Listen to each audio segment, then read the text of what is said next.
Well, howdy, cowpokes. Welcome to a Tuesday live stream. We are here celebrating the Abominable Northwest Kickstarter, which is in its final week. And we're bringing on lead developer of the project, Brian Reeves. Welcome, Brian. Hey, how's it going? Not too bad, not too bad. Nice. Thanks for having me. All right, big crowd so far. So welcome, Rob Frank. Let's just take a really quick question on this. Will we ever get to play a werewolf character like we can play Hero? A werewolf character? I don't see why not. It isn't in this book, but we do have the horror companion, and which does let you stat up a werewolf. In fact, we even have a werewolf as one of the archetypes, if I recall correctly. So right, exactly. So and I don't see any reason why it wouldn't be compatible. No, not at all. Like bring it on. Deadlands is Deadlands, right? Yeah. Hey, so yeah, Rob, grab the companion, and you got all you need. Welcome, John Doom. How you doing, sir? Let's just get rid of our scroll. Yeah. Where's my scroll? That's really annoying. I'm not. There it is. It's a banner. There we go. Boom. So you said. Right. So I'd be remiss. So the Kickstarter is going on. It's going on until next Thursday, so it's a little over a week, but this is the final full week, and that's the link to get the Kickstarter. And it's going really amazing. I think there are over 1,300 backers already, and we just crossed the $140,000 mark. So appreciate everybody for chipping in and doing the good deed of buying the next Deadlands supplement. But it's a big one, right? Because we've got the Abominable Northwest book, and I'm going to talk to all you about that. And then we had Shane Hensley on a previous stream when we launched to do the adventure box set, which is the Carnage in the Cascades. And then there's a whole 3-part graphic novel, The Rise of the Black Circle. And if you are on the fence, or you just want to get a free sneak preview, like during the stream, I'll be posting some links to some sneak previews we've got. We've got a preview of the Frozen Glom, which the Glom makes its appearance in both the comic, not the Frozen one, and in the Abominable Northwest. And so we've got a preview of that, which is just horrifying. Like you think freezing corpse would make it better, right? Just safer, like icy. No, turns out no. And this is Deadlands. They just get worse and worse, the creatures. Right. Each one's worse than the last. It's one direction, guys. Fear level just goes up. It does not go down. And that's kind of a cool new thing with this campaign is there's actually going to be a cool little fear meter, a phobometer that is included in the box set. So phobometer. Cool, right? The phobometer. And love the name. And so yeah, I mean, that's kind of the cool thing about Deadlands, right? It's like the as horror and the unknown and the evilness in the world grows and gains traction in a certain area, the actual is measured mechanically, and it has all sorts of effects. And so here's one where like you can actually keep track of it and show to your players, and it's a cool little like weird science gizmo. So that is pretty awesome. Beautiful. Yeah. So let's see, guys. Before I start asking questions, if you guys have questions for Brian, Brian's lead writer on the book, throw them in the chat. And right, send them my way. Happy to answer any questions. Although I think I've established by now, I can be kind of tight-lipped when it comes to spoilers, but I don't know. Some of the other people on staff have eroded my my hardcore. Your resolve against not spoiling. So I'll spoil a few things. I mean, like in the social media post I threw out to announce the stream a couple minutes ago, there's a really cool monster. So we'll get to talk about that for sure, because we've shown some of the snowy, squatchy kind of monsters so far. But there's a big one in a body of water that we haven't really talked about. So I want to say hi to Alan Rowe. Alan Rowe is hard at work getting our Savage Worlds 20th product shipped all over Europe. So thank you, Alan, for all of that. And he works with our shipping partners in the UK, and they're doing a great job. So thank you on that. And right, we're earlier today, so we can now go. A bunch of us are taking out to Gamehole Con, and there's much stuff going on this weekend. So a little early on the stream. And Padre says, now that we can run a werewolf and a vampire fighting over a girl. Oh wait, Twilight Savage Worlds. I mean, and actually, yeah, you could go out to the Olympic Peninsula in this particular book. I think the town that Twilight took place in, it's called Forks. Probably didn't exist at this point, but it's not in the book. But the Olympic Peninsula definitely is. And right, all the rain. Throw in a bunch of melodrama, and I'm pretty sure that it's not a license we are going to seek to make an official. But Probably you know, not. if you want to stake some vampires, those are some good ones to like stake, because even though they're pretty and sparkly, they deserve a stake in the chest. It's just the. Let's see. Frank says, any chance we'll get a second Deadlands companion book, or for Deadlands, you put together augurs and scrappers and other stuff in there. Interesting. I don't know there's one on the close horizon, but the always a possibility, right? That one keeps selling out, the one we've got. So we'll add it to the list. Great. We still have several books in this particular series to do. In fact, the next one has already been mainly written. I think 99% of it is written. So they're coming. There'll be one in the Southwest and so on. So until we get all of it covered. So maybe there'll be an opportunity for, what'd you say, scrappers? And what was the other one? Yeah, augurs. Maybe. Yeah. There's never say never. There's a long ways to go yet. So yeah. So on this one, have we announced or decided which? So we know what the next two projects are, which part of the country. Do we know which one's coming first? Because I think we're doing there's the Great Maze, and then there's the Southwest. I believe Southwest the next one. Okay. It's that or the I think the next one. Well, the next one might be Great Basin. I can't say that for sure though, which would be Nevada, Utah. Yeah. I forget. There's something. Anyway, something like that, right? So yeah, we're staying in the West. So you won't have to wait too long, Rob, because the next two are currently in production. So I don't remember which order, but there's some good stuff going on. And generally speaking, we're going. What would it be? Counterclockwise. At least that's my impression. Right. So yeah. Okay. Here we go. Yeah, we can skip around. Yeah, we can do what we want. We might. You never know.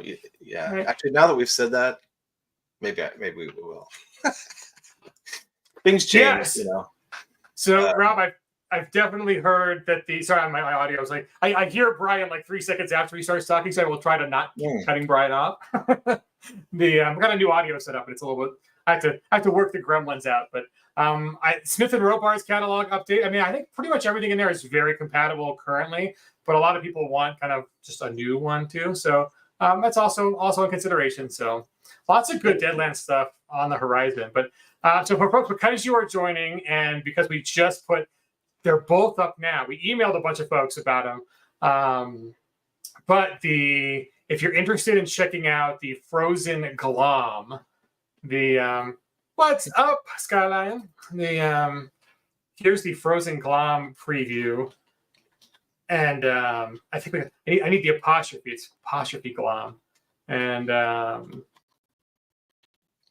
so you guys can get that right now as a creature feature. And then because we're all headed off to, or a bunch of us are headed off to a convention, the other one, the second big preview, which probably will get emailed out early next week, is currently also up on Direct RPG if you want to check it out. And but there we go. There's the Frozen Glom preview, and the art for this is pretty awesome, pretty scary. And so yeah, go check that out because it's kind of amazing. And maybe I'll throw it up on screen so you guys can see it. And while you guys are hunting the link, while we ask Brian, I think Brian, for my first question for you is you live in the Pacific Northwest, right? So I'm Abominable, you're in the Northwest.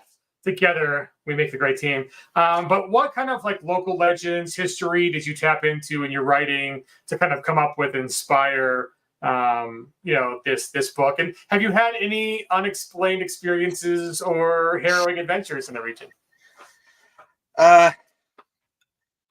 That's a two-part question. I'll try to tackle the first part first. What did I tap into? So I grew up in Spokane, Washington, which is on the east side of Washington State, right on the border of, just right there before the border of Idaho. It's a pretty dry part of the state. Um, we deal with a lot of wildfires. So one of the very first things that I wanted to do was do something with that. It was one of the experiences that we routinely had, I guess, during the summer. It gets pretty hot. It's super dry in Spokane, especially around August. And so that was something that I kind of worked into it. I've been all over the Pacific Northwest. There are some places that, strangely enough, I have not yet been, like Crater Lake, and I just can't believe I haven't been there yet. But I've been up and down the coast. I've been to the Olympic Peninsula several times, all the little islands in the San Juans. And so I pulled in a lot of my travel experience and just sort of just the lived experience, I guess, of going to these places or even living in them in some cases. As for supernatural or local legends, I honestly don't remember hearing a whole lot of them when I grew up. Then again, I was never the type who paid a whole lot of it. This is not a great thing to say, I guess, to admit publicly, but I was never that great of a student, and I didn't pay that a lot of attention during my history classes. We had a mandatory Pacific Northwest history course in 9th grade, I believe it was. Everybody had to take it. I remember doing a map, but that's about it. So honestly, other than Sasquatch, I hadn't heard too much, but I did know where to go. And I looked around for a lot of the different strange little stories that have arisen here, over the years. Things like the crawler from down in like central Oregon. The Coast Salish and other Native American tribes had a few that they attributed, like what was it called, Sisutl or something like that, two-headed dragon that was supposedly lived in the Puget Sound area. Okay. A lot of different stuff. Awesome. I guess you're making up for like the lack of paying attention in school with having to do all the research over again when you want to write about the area. So there is a lot of research. When you're writing a book like this, there is a lot of research. There really is, because we want to make sure that we semi-accurately, I should say, represent the area through a Deadlands lens. So things are pretty much what they would have been, what they were like in our history, but you have a little bit of freedom to make some changes. In some cases, you absolutely need to make some changes. Then there's also the research that goes into looking at all the vast amount of Deadlands material that has ever been published. See if there's anything that needs to be carried forward. Some things you could probably just leave behind, but if it was significant enough or interesting enough, carry it forward the few years that have elapsed since the original Deadlands setting, and update it, bring it back in. So all of that stuff does take quite a bit of time and research, but it's still a whole lot. Why don't you speak to some of the Deadlands material that was kind of incorporated and updated and kind of brought into this book, like the adventures, trail guides, and I'm going to grab one of them while you're talking because you mentioned it. So. Oh yeah. The big one, of course, was the trail guide for the Pacific Northwest, which included areas. It was Seattle, Tacoma, Olympia, Portland, Salem, Walla Walla. Might have been another. I don't remember off the top of my head, but that information is still quite. Most of it's still quite good. So what we did is we pulled it in, modified it, updated it, brought it forward. So you will see some of the some familiar locations. If you have the trail guide, you will see some familiar names and locations, but updated for the years that have elapsed since then in the Deadlands timeline. Some new things added, some things ditched. Just updated. Yeah. Nice. What else was there? Yeah. Oh, you yeah. mentioned Crater Lake. Of course, Crater Lake Chronicles. I don't know how many of you have played Crater Lake Chronicles. It's a lot of fun. I absolutely adore what I call interactive fiction, which comes in a lot of different varieties, everything from choose your own adventure books to like these sorts of adventures, these or it's like solo modules, right? This whole bookcase right here on my right is full of interactive fiction. And yeah, I played Crater Lake Chronicles. It is challenging, but it's a lot of fun. So if you haven't tried that yet, give it a shot. We do visit Crater Lake, and I was able to pull some of the basic information without any spoilers necessarily into the Crater Lake section of Abominable Northwest. Nice. Yeah, it is a really unique, book because it is you can pick it up solo and give yourself a solo Deadlands experience without a game master. And we had Garrett on to talk about it when he released it. He's kind of a mad genius. Definitely genius, but like definitely mad too. And I think his tip was, don't go into the first encounter unprepared.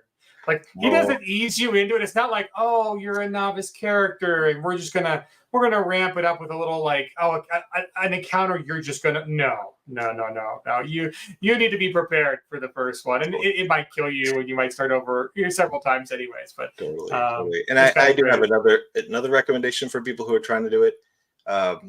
Bring 4 characters. It does assume that you're going to bring 1, but bring 4. It's fun anyway, because then it's almost like an adventure party. Yeah, it's a good book. It's a lot of fun. I actually fantasize about one day adding another one of these interactive or solo modules or whatever you want to call them to the Deadlands line. That would be a lot of fun. Yeah, I mean it's a different form of writing for sure, and but it's also just a kind of a cool and growing part of the hobby where producers are creating solo play. And so I mean I've got like 5 of them on my shelf because they're the easiest things to hand to a friend who has never role played before. I'm like, listen, here's a copy of Suede, here's this, like you can have this experience, just read through it, it's interesting, it's fun, and you don't even need a game master. And so for all the people who are like, what do you do for a living? And what is this? I'm like, oh, do you like games? Do you like board games? You ever done like choose your own adventure? And they're like, sure. Like, here you go, enjoy. Call me. And it's good. And John Doom agrees that you should also. Uh-oh. Did we just lose our host? Yeah. Oh, he's back. There we go. Okay. Again, new setup, a little finicky. It times out, and then the dog decided he wanted to like take an appearance. So I'm horrible. Well, thanks, John. That means a lot to me. That's okay. Good enough, Brad. All one can hope for, I guess. Yeah. Well, see, if you can heal yourself, position heal thyself, you might be able to get through that first adventure, for the first encounter. It's a doozy though. It's a lot of fun. And but bringing more than one, definitely a good idea. And that's how I did it. Briefly, Tyler, only briefly was I in the hunting grounds. And that's true. Everyone does just show up for the dog. I mean, it is like a curse of my life that my dogs are all more famous than I am. Like 15 years ago, I had a dog, just got him then. Like, he was like an international like sports star. So, I had to travel around and support his athletic career and all that stuff. So lots of fun. Let's see. Next question for you, Brian. Tell us about the cryptids. Are they all just foes, or are there any potential friends in the cryptid list from the book? Unfortunately, they're mostly foes. One of the things that Shane told me when I was going to write this book is he wanted to really emphasize the cryptids in the area. And sort of pull that forward as one of the unique things that's going on in the Pacific Northwest at this time.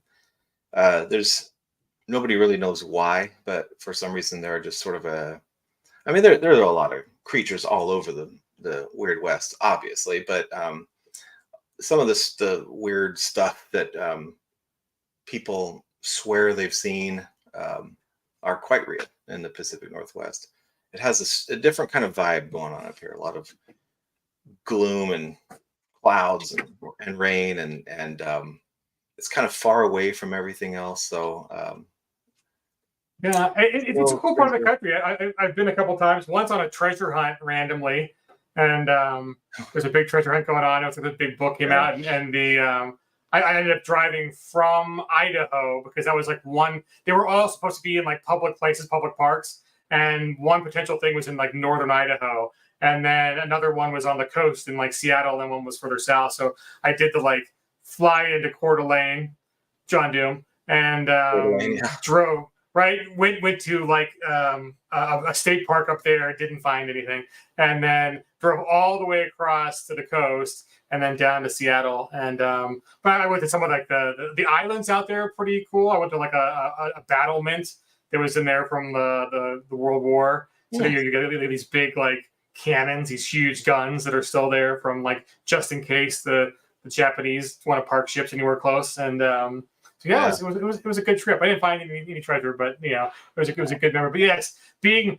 when I pulled in, it was a weird hours, right? Like flying to the airport and you know, got in really early. And so I got out to like one of the state park battlement areas at like 2 a.m. and there was like a caretaker living there, but I'm like, I don't want to wait till the morning. I want to go sneak around. So I was like sneaking around at like 2 a.m. in this like concrete bunker area and whatever. Anyway, so it was fun. So the let's see. I think it kind of how it fits into the greater Deadlands lore, but the several of the adventures in the Plot Point campaign take place in and around Puget Sound. And I think in contrast to the recent books to have been on the high plains where there's just not much water, how much do watery environs play in this release? It's quite significant, to be honest. We deal with a lot of water here, both out there in the ocean. There's a lot of rivers, lakes, and of course, it's just about constantly falling from the sky. Mm-hmm. So yeah, it does play a pretty major role. You have extensive bodies of water that have terrible, nasty creatures living in them. The ocean, the Puget Sound. There's the Columbia River that cuts like straight through the Pacific Northwest, all the way from right between Washington and Oregon up to Idaho and beyond.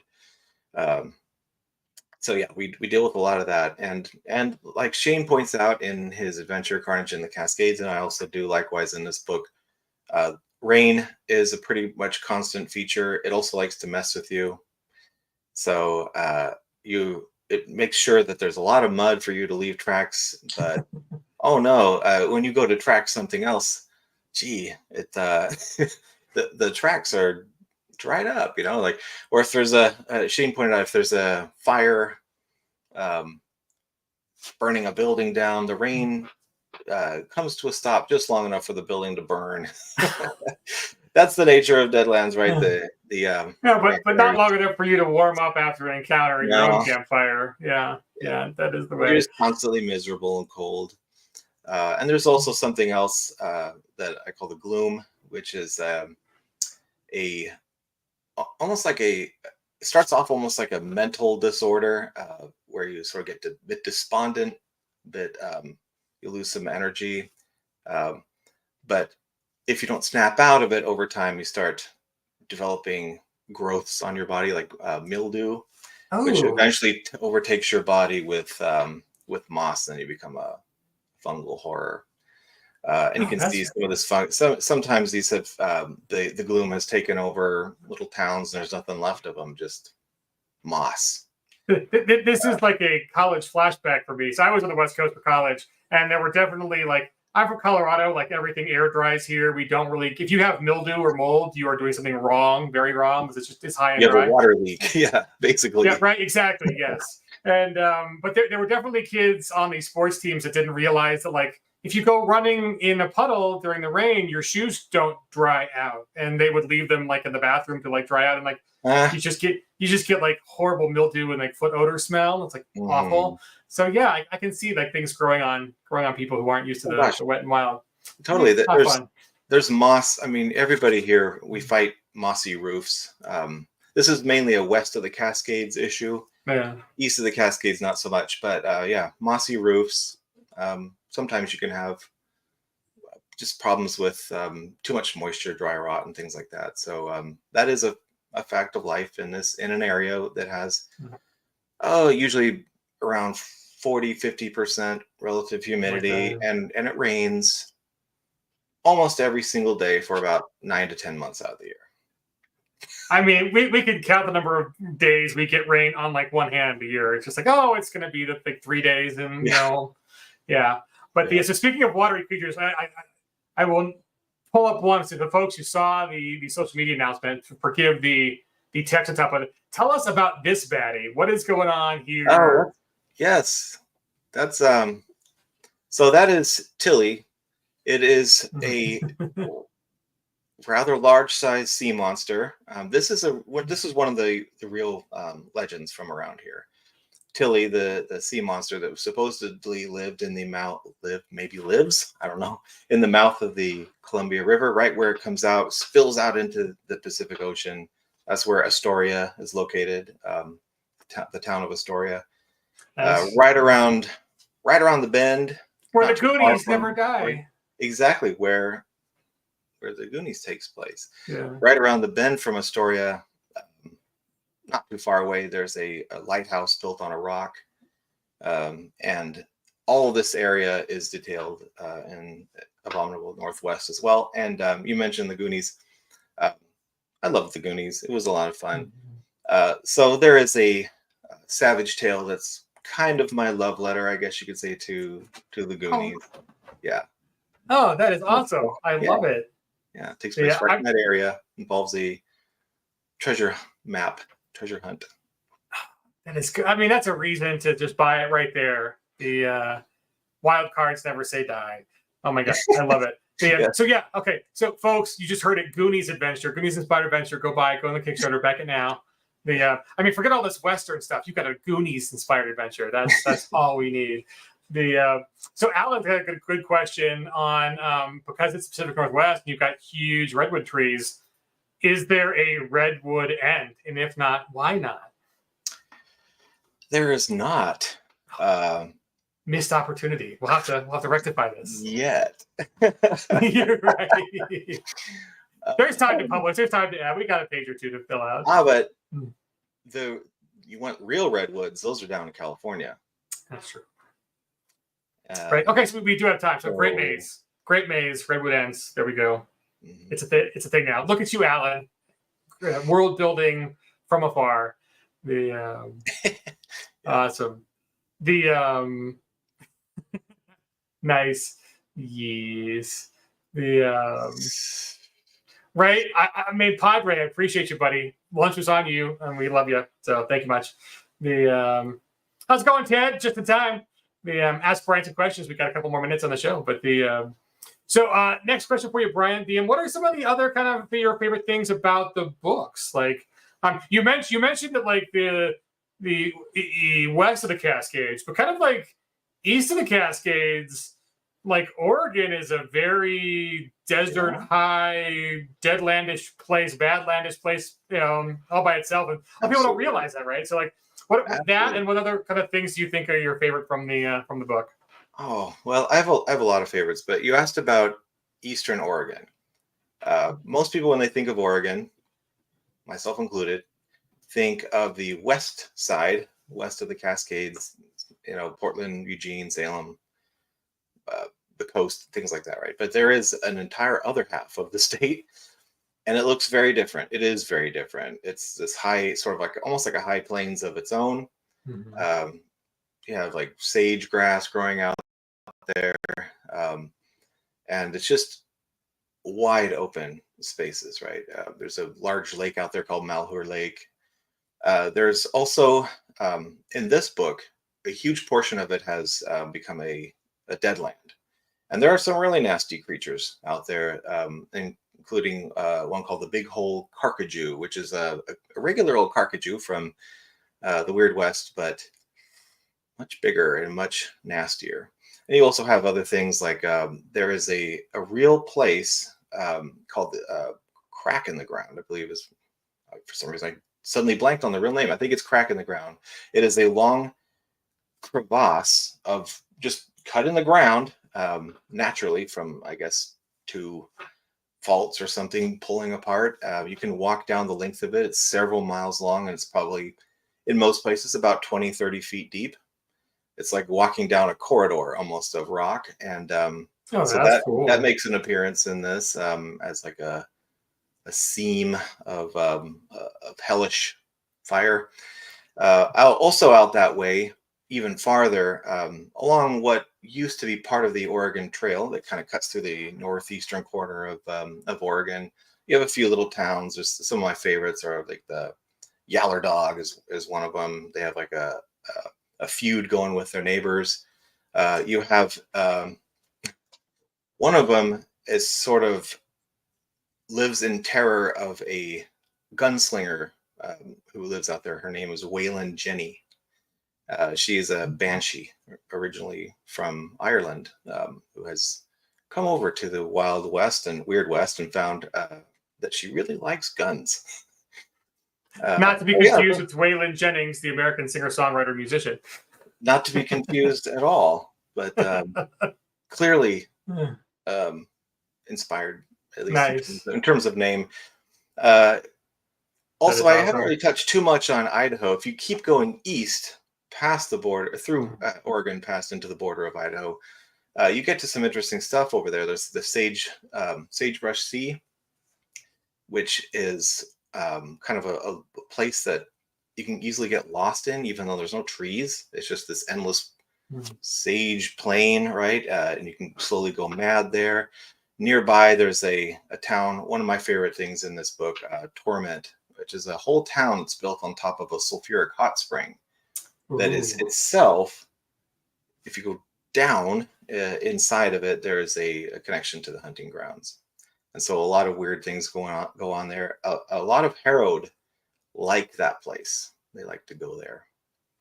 I mean, you get new meals just swimming above you, and you just every once in a while, it's like, hey, let's go to the hot springs and for medicinal purposes and ease our joints, and then and one of my favorite art pieces from the book is from Torment.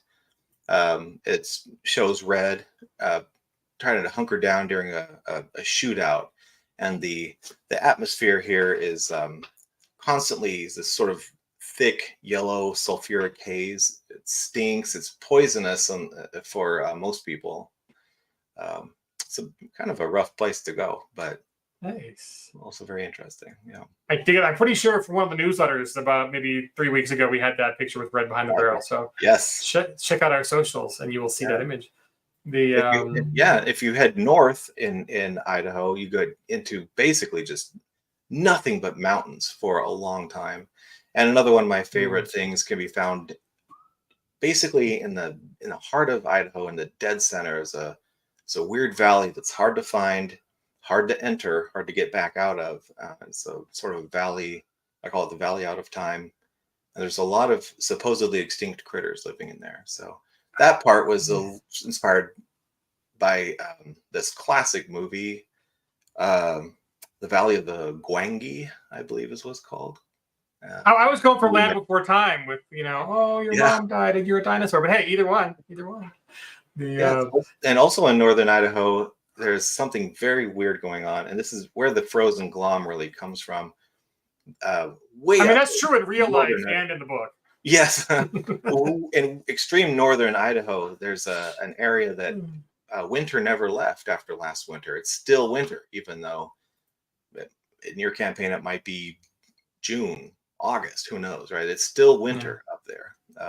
And there's a lot of nasty stuff. And there's a reason. We go into it. See, the fans love the allusion. Yeah, they're good. The action doesn't stop at sea level. We actually get to go up in the mountains as well. So which is pretty awesome. So just like we in the Hell in the High Plains, we had the actual flat part of the country, but it's also Colorado was included, so you get some mountains in there too. And I think one of the questions of where would the Eastern Oregon is included because it goes all the way to Idaho. So in this book, not a separate book. It's all in the same book. Yep. It's all of Washington, all of Oregon, all of Idaho. Yeah, are in this book. And Frank, there wouldn't be those trees in the Great Maze, but Northern California would be in the same book as the Great Maze book. So Rob, redwoods do grow in extreme there's a little patch of them kind of west of Mount Shasta, kind of between it and the coast. But when you think of redwoods, usually you're thinking of this area, kind of central southern California, out by Yosemite. There's a huge redwood forest. That's where you get the really, really big ones that are so big that carved a tunnel through one you can drive through. Yeah. That's where you'll find those.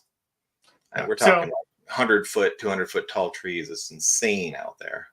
I can't imagine what kind of ent that would make. Right. I do like that it's in your brain now, so it's gonna have to happen. Like that's just the thing. So yeah. Thanks, Alan. Appreciate you, buddy. So we talked about the winter. Cool new martial arts style for Chi Masters. You want to talk about that a little bit? There is. We've covered most of pretty much anything you want to do when regards to Chi Masters and stuff. It's in the book, but there were a few little spots, and one of them came up when I was doing the Portland section that I thought would be kind of a nice one. This is it's called Scorpion Style. It uses poisons and other kinds of a little bit more shady, dishonorable kinds of stuff. So it's probably not for everybody, but it is a new Chi Master style, and it's in this book.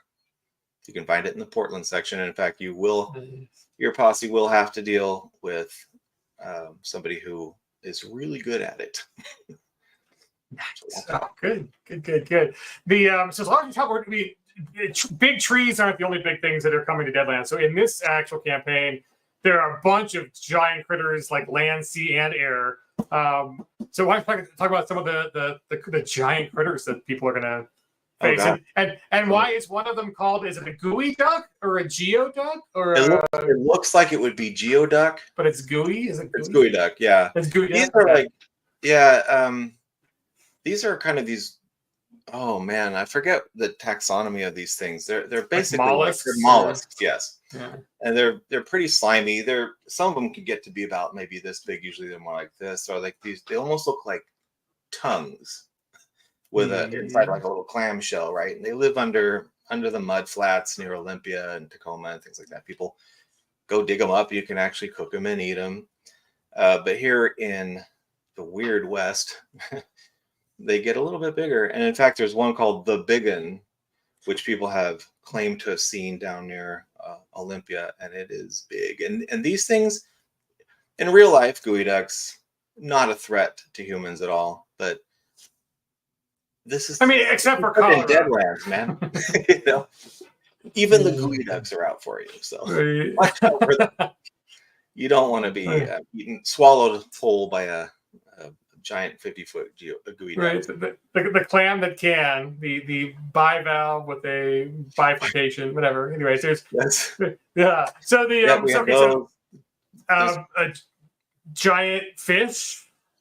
Yeah, we have giant salmon. They're pretty rare, but you can stumble upon them mainly in the Olympic range. The Olympics are weird. Out there on the Olympic Peninsula, there's not, even to this day, there's not a lot of the population is pretty low out there. There's some towns and stuff scattered around the edges, but the interior of it is pretty rugged, right? And just deep forest. And back then there was almost nobody living out there. And so you have some really wild streams, wild dense forests of ferns and dripping pines and stuff like that, right? And so you have some very large creatures that sometimes show up. You have beavers that are like the size of a cow. You will have giant beavers, salmon that are so big they actually become quite dangerous to fish. I'm sure they would feed a party of 4 for a week, but the trouble is you got to catch them first, if anybody's ever seen like a post-spawning male salmon and how fast they degrade, they're almost zombie-like. Their eyes will just fall out and their flesh is falling off their bone. Can you imagine a giant zombie salmon? I can now. So guess what, players? Giant zombie salmon. Here we go. And that's another one of my favorite pictures, I think, from the book is a poor fella who's trying to fish, and a huge salmon has just come up underneath his boat and sent him flying. We also have large land crabs. Nice. These are ones that are they stick near the coast, of course, but they're huge crabs that are a big problem. If you This is want like to go down the coastline, a lot of right? It's like, you know, like I just like there's a river leviathan that lives near Olympia, at least supposedly. A lot of big creatures. I don't know. I guess I like big monsters. Brian likes big monsters, and he cannot lie. So I mean, I think there are more than like 40. I think new kind of cryptids, enemies, foes in the book. So it's a lot. It's a lot. And of course, the number one is the Sasquatch. Squatch. Yeah, we made it almost 45 minutes into the stream without mentioning them, but they are pretty important. I mean, they have obviously a major role to play in the plot point campaign that Shane wrote, Carnage in the Cascades. We do feature them pretty here and there in Abominable Northwest. You can find there are 3 different types. The usual ones are the common brown Sasquatch, are the ones you usually think of. We also have cave Sasquatch, which are really ferocious, almost feral, not quite so cuddly, not so smart. And then there are also red Sasquatches, which are also not super intelligent, but they're also a little bit smaller, and they're much more secluded. They live exclusively in Idaho. And so those are 3 different types of Sasquatches. The ones you'll see the most of course, are the common browns, but you might run into a red or a cave Sasquatch somewhere. In fact, there are a couple of times when you run into Sasquatches in this book in places you did not expect. It's hard to hide a Sasquatch, but then again, like for something so big and hairy with big feet, like there's only a couple little, film footage of them. Right? I'll let John Lithgow. Oh my god, I love Harry and this is like an '80s throwback movie show. We got the Goonies, we got some Harry and the Hendersons, like we're just doing all the throwbacks. Yeah. So since you guys tuned in, and this might be our last stream until our final hour live stream, I want to make sure you guys saw this because it'll get emailed out on Monday. But it is the Bad Luck Betty preview, which also the campaign. Let me get the link for you guys so you guys can go check it out while we're talking. And let me see. The comment goes through. Comments, yes. Oh, there we go.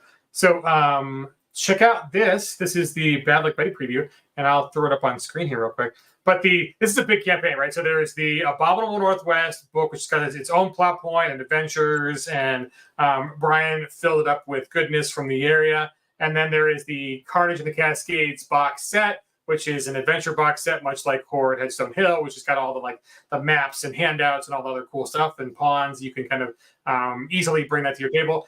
And then there's the Rise of the Black Circle. The first 2 issues have been released in comic format, and it's going to be a graphic novel format with the 3rd and final comic in that series that you can pick up with the campaign. And we just added the comic book only level. So if you are a comic fan and want to pick that up, you can grab just that. But grab it all because it's all good.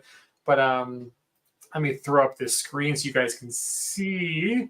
We actually do have a sample of that. So here is the sample of Bad Luck Betty, and so she features in the comics. And you also have her compatriots Ronan Lynch and Velvet Van Helter and the and crew. So you can see her stats. All of those characters have their stats statted up in the back of the comic, so you can actually bring them into your Deadlands games, which is fun. But also with the Rise of the Black Circle. So here's chapter 3. And so folks who did some of the higher levels when our partners ran the crowdfunders for chapter 1 and 2 could get their actual likenesses included in a piece of art. So all the zombies around here are actually you guys, are your fans who so you can see the faces around there. That's real people, real Pinnacle fans. And so that's a pretty cool opportunity. You've been zombified. Right. I mean, who doesn't want to be immortalized. Would it still be immortalized if you're an undead? Maybe yes. Maybe it's even more immortal because you're actually undead. Like in a strange way. Yeah, you're right. Right. Even better. And I mean, speaking of gloms and trains, so yeah, a couple pages from some of the cool stuff that's going on here that show what Bad Luck Betty is up to. So that is on Drive Thru RPG right now. If you want to get a flavor of what's available with the crossover with the comic as well. So it's a cool campaign. You got 10 days left.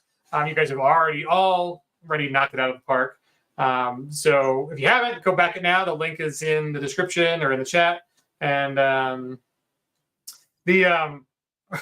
right, I mean, it takes a long time to shave a Sasquatch, though. Like, just from experience, I mean, I should point out that when I mentioned that, there was a reason I mentioned it. Right? Us hairy dudes. And then dogs, right? I'm talking about the dogs, not my weirdly patchy bald head, or back, or arms, or whatever. Anyways, there's one running around out there somewhere. Maybe your cowpokes will run into it. I mean, the crazy thing about Squatches is like, I think just a year ago there were people who were on one of the like vacation trains in southern Colorado. There's like a really cool train that goes through the a gigantic. It's like the Grand Canyon of Colorado. It's called the Royal Gorge, and there's the train track goes through the Royal Gorge, and it kind of like if you took the little canyon you mentioned, like the crack in the ground, and then made it like the deepest. I think it's one of the deepest canyons in the country.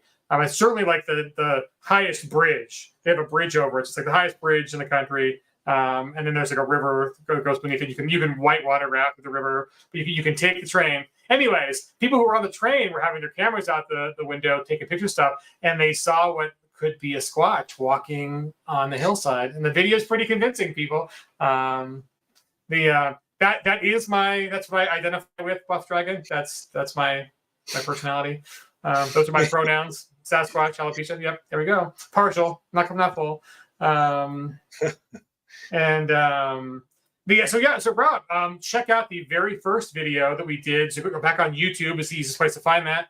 And Peg Inc. on YouTube, and there's a video with Shane in the live section. And he talks all about what's going on in Carnage of the Cascades. It's written by him. Shane went out and actually visited. He didn't say hi to Brian while he was out there, though. Like, what a rude dude.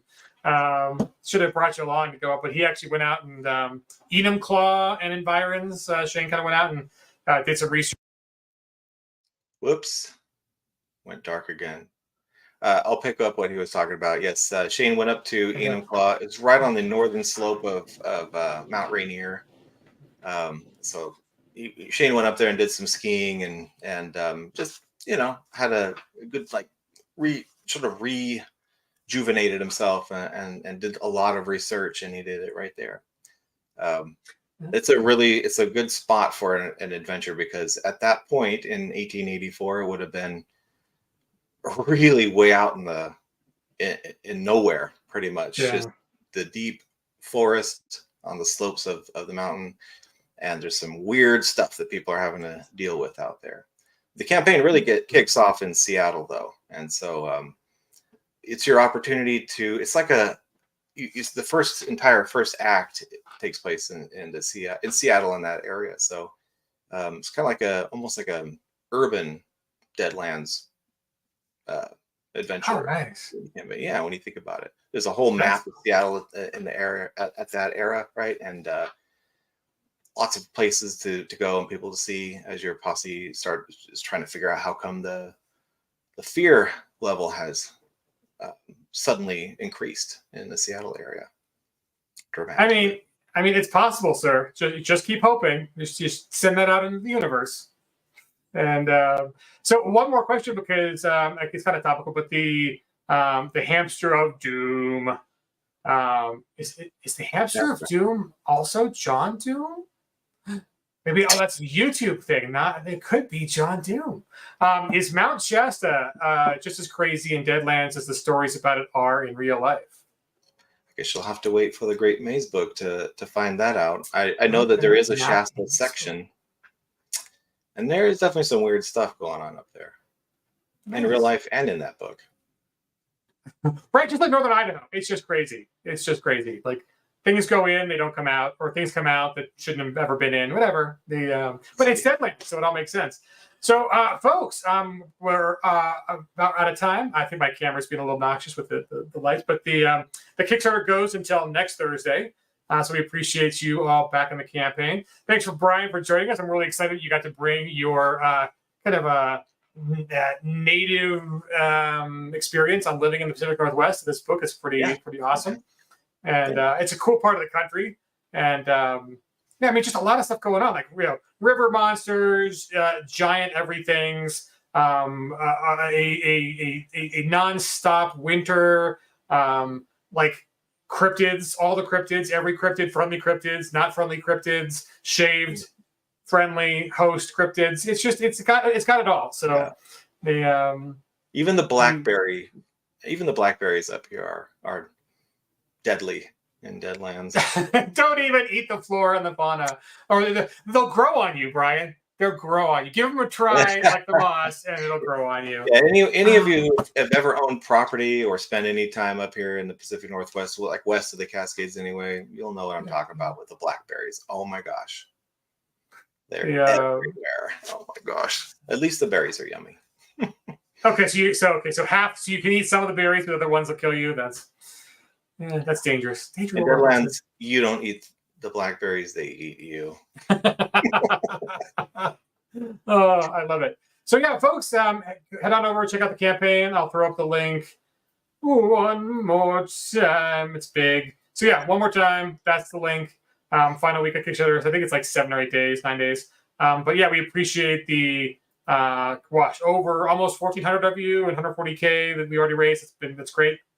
But share it with your friends. Like we're a small company. There's only so much shouting we can do to let you guys know that these things are available. And we always get the comments, "Oh, I didn't know that was a thing." So this one's a good campaign, a lot of fun, lots of content. I mean, a comic book, adventure box set, and a big book as well. So this part of the country is like a totally different feel than your usual Deadlands. So it's still Deadlands, but you can bring in like a new flavor to mix things up a little bit for your crew. So yeah, it's one of the things. In fact, my group is about halfway through Blood Drive, and I think after it's over, I'm probably going to run Carnage in the Cascades for them. We all live up here, so it'll be like our home turf, I guess. Field trip, like you can go and visit some of the place, right? Wow, yeah. I have played in nature. Like we took a camping trip with a bunch of gamer friends, and we were out there rolling dice like at a big field, and then the mosquitoes showed up. Oh boy! So we retreated inside, got out the citronella, whatever. But it was fun. It's fun to roll dice. And when the dice goes off the table and then it goes like into like a brush, it gets a little harder to find your dice when it's not like on a carpet. But oh gosh, it's fun though. It's fun. Bring your bright orange dice, I guess. Right? Safety dice. It's like folks who have to like golf out here in the winter. They always have like neon golf balls, which is it's like the only way you can find them, and usually then only after the snow melts a little bit. But all right, it is John. So I say I can't play with John on Friday because John is not coming to GameholeCon this year. Yeah, but I couldn't make it either, sadly. But I hope you guys have a lot of fun. Well, it was fun seeing you at Gen Con, sir. Oh yeah! Oh my gosh! That's good. Now I can say I've met everybody on the Pinnacle crew. It only took 3 years. Well, I worked with you before I even worked at Pinnacle because we hired you on for Buccaneer. You wrote one of the top line campaigns for the Buccaneer, which was great. Yeah, that was fun. When you were you were Hawaiian Brian back then. You weren't Pacific Northwest Brian. You were Hawaiian Brian. Yeah, some of my stuff's still out there floating around. I made a whole bunch of free stuff long ago. I had to take it down once I started working or I willingly took it down when I started working for Pinnacle because it was just free stuff and it used purloined art from the internet. I was just it was just free fan stuff. But we were young and those were the halcyon days. Was that? Yeah. And we were young, and those were our halcyon days. Oh, I know. It was just, when you do it right, it's so much better to do it right. But I mean, it is very cool being able to like hire artists and see like the amazing. I mean, just like look at the lovely cover that like, and it's got gloss on it, and you know, like there's my spirit animal, like you know, cool little beaver hat, Yes, raccoon hat, right?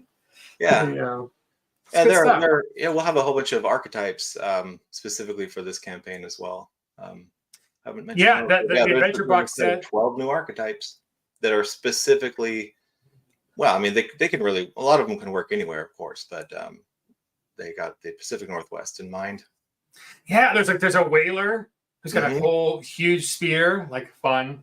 Yeah. Right, if you've got, and you're like, why would I need a whaler for like a Deadlands campaign? You're like, all the giant water monsters, people. Like, right, water monsters. He's also pretty handy with a harpoon, so it can be used in a lot of situations.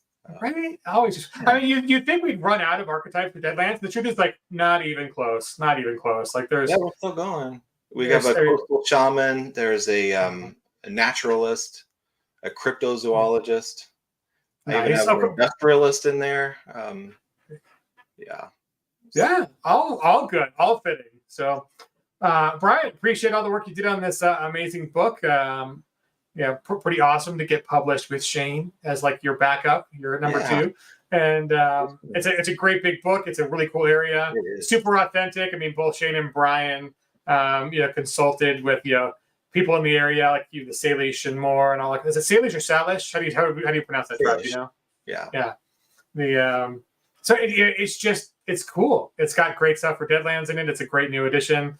And congratulations on another successful Deadlands publication. So we hope you guys love it. We're definitely on the Deadlands train. That ain't slowing down anytime soon. We're working our way around the country with releases. So I think California and or Arizona, New Mexico kind of is the next 2, whatever order those are in. But don't wait for those. Get in on the Pacific Northwest, the Abominable Northwest box set, comic book. And the Trail Guide book, which has got its own plot point campaign and a bunch of adventures, including the Goonies, the Never Say Die adventure. You need it just for that. So, Otherwise, folks, it's a little early in the week to say get out there and play some Savage Worlds this weekend. But maybe since it's early in the week, you can play Savage Worlds during the week, even if just by yourself. Or check out the previews we got up there; they're pretty awesome. And anyways, if you're going to be anywhere near Gamehole Con, by the way, if you're up in that part. Go there. It's really awesome. It's in Madison, Wisconsin, with the squeaky cheese. Yes. So we're going to be out there starting tomorrow and all through the weekend. And then hopefully we'll be back early next week. But you can say hi to some of the staffers. There's a bunch. There's a whole big crew coming out. So like this guy right here. You're going to be there, right?